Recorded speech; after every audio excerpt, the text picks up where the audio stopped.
তোমার ছেলে মেয়েকে ভালোবাসি দুই একজন ওই চিপস চকলেট কিনে দিতেই পারে, তাই বলে তুমি মা হয়ে কি সেসব খাতি দিবা?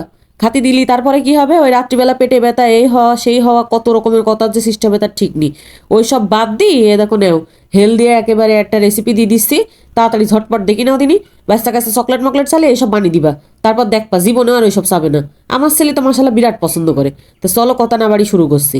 একটা আপেল এখন দেখো আমি একদম কুচি কুচি করে কেটে নিচ্ছি। এটা কিন্তু খুব ভালো করে একেবারে কিমা হয়েছি, কিমার মতো করে একেবারে মনে করো একদম কুচি কুচি কুচি কুচি করে কাটি ফেলবা। এখন কাটাকাটি করা শেষ হয়ে গেলি আমি সুন্দর করে দেখে দিচ্ছি, প্রায় আমার এক বাটি মতন হয়েছে। এখন চলে যাচ্ছি চুলাতে। চুলার জালটা মনে করো একদম কমিয়ে রাখতে হবে, কমিয়ে রেখে দিয়ে দিচ্ছি 1 টেবিল চামচ পরিমাণে ঘি। তোমরা কিন্তু তেল মেলু ব্যবহার করতে পারো, বাটারও দিতে পারো, কিন্তু ঘিটা দিলেই বেশি ঘ্রাণ করে, এত মজা লাগে। মানে প্রতি গালে গালে ঘি ঘ্রাণ পাওয়া যায়, খুব মজা লাগে। তারপর একটা দারচিনি দিয়ে দিছি, ওইটি একটু চুলার পর রাখি মানে কয়েক সেকেন্ড রেখে এখন দিয়ে দিলাম হচ্ছে কুচি করে যে কিমা করে রাখলাম আপেল। ওই আপেলগুলো দেখো দিয়ে দিলাম গপ করি। এখন দিয়ে দিই 2 টেবিল চামচ চিনি দিছি, তোমরা একেবারে বাচ্চা ছোটো হয় তাল মিশ্রিও দিতে পারো, তোমাদের ইচ্ছা মতো তোমরা দিতে পারো। যাই হোক, আমি এখন 2 টেবিল চামচ মতন দিছি। দিয়ে দেখো এখন চিনিতে যে রসটা বের হবে আপেলটা কিন্তু ওইটাই সিদ্ধ হয়ে যাবে না। একেবারে সিদ্ধ ভাত করে ফেলো না যেন, ঘুটি যাবে না তাহলে। তারপরে আবার দেখো এখন আমি তোমাকে দেখিয়ে দিচ্ছি, এই যে এমন একটা মানে একটু থকথকা ভাব অবস্থায় আমি তুলে নিছি। নেওয়ার পরে হালকা ঠান্ডা হয়ে গেছে এখন, আর এই দেখো পাউরুটি গুণ নিয়ে নিছি। এই গুণ দিয়ে কিন্তু আসলে ক্যালমাটা করবো। এখন এই ব্রেডের ভিতরের যে বাতাস গুণ রয়েছে সে বাতাস গুণ বের করে দিছি। তার আগে একটা জিনিস খেয়াল করবো, আমি কিন্তু ওই ব্রেডের সাইড সুইডিতে যে ওই যে ব্রাউন মতন অংশটা ওইটা কিন্তু কেটে ফেলে দিছি। ফেলে অবশ্য দেবো না, ওইটিতে আমি অন্য একটা রেসিপি করব, অন্য কিছুতে আমি ব্যবহার করি ফেলবো না। সে যাই হোক, এখন দেখো আমি মাছ বরাবর এক পাশ করি, মাছ বরাবর কিন্তু ওই যে পুরটা বানিয়ে রাখিছি আপেলের সে দিয়ে দিছি। এখন দিয়ে দেওয়ার পরে সুন্দর করি পুরাটা কিন্তু কাটছিনি, একটু খেয়াল করি মনোযোগ সহকারে দেখি না, এটি কিন্তু বুঝলে আমি বোঝাতে পারবো না তোমাদের।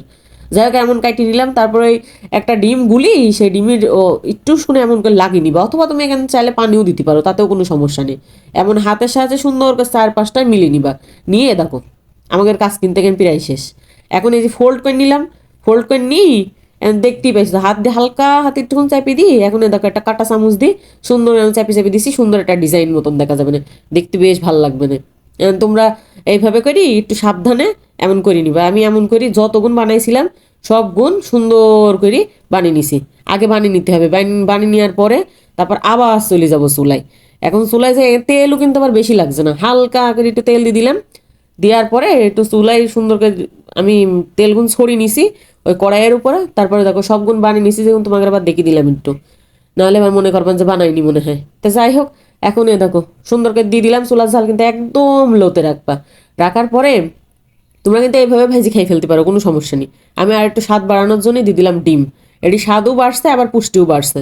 যাই হোক এখন আমি দেখো এটি কিন্তু আমি এক পাশে ডিম দিয়ে ভাজবো, আর যেগুলো আছে আমি সব গুণ 2 পাশে ডিম দিয়ে ভাজবো। আবার তোমরা চাইলে একেবারে কোনো কিছু ডিম না দিয়েও ভাজতে পারো, তাতেও কোনো সমস্যা নেই। এখন সবগুণ রুটি আমি এভাবেই কিন্তু আস্তে একদম লো হিটে, তোমার চুলায় যেই হিটটা একদম লো মনে করো সেই হিটটাতে তুমি এইগুলো সব সুন্দর করে ভাজি নিবা।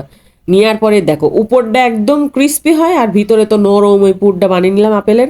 এখন তোমার সন্তান কয় রকমের পুষ্টির ভিতর দিয়ে পাচ্ছে একটু খেয়াল করে তুমি দেখো। অবশ্যই সন্তানকে বাইরের খাবার থেকে বিরত রাখবেন, আর অবশ্যই এরকম পুষ্টিকর জাতীয় খাবারগুলো বানাবেন। সবাই ভালো থাকবেন, সবাইকে ভালো রাখবেন। আল্লাহ হাফেজ।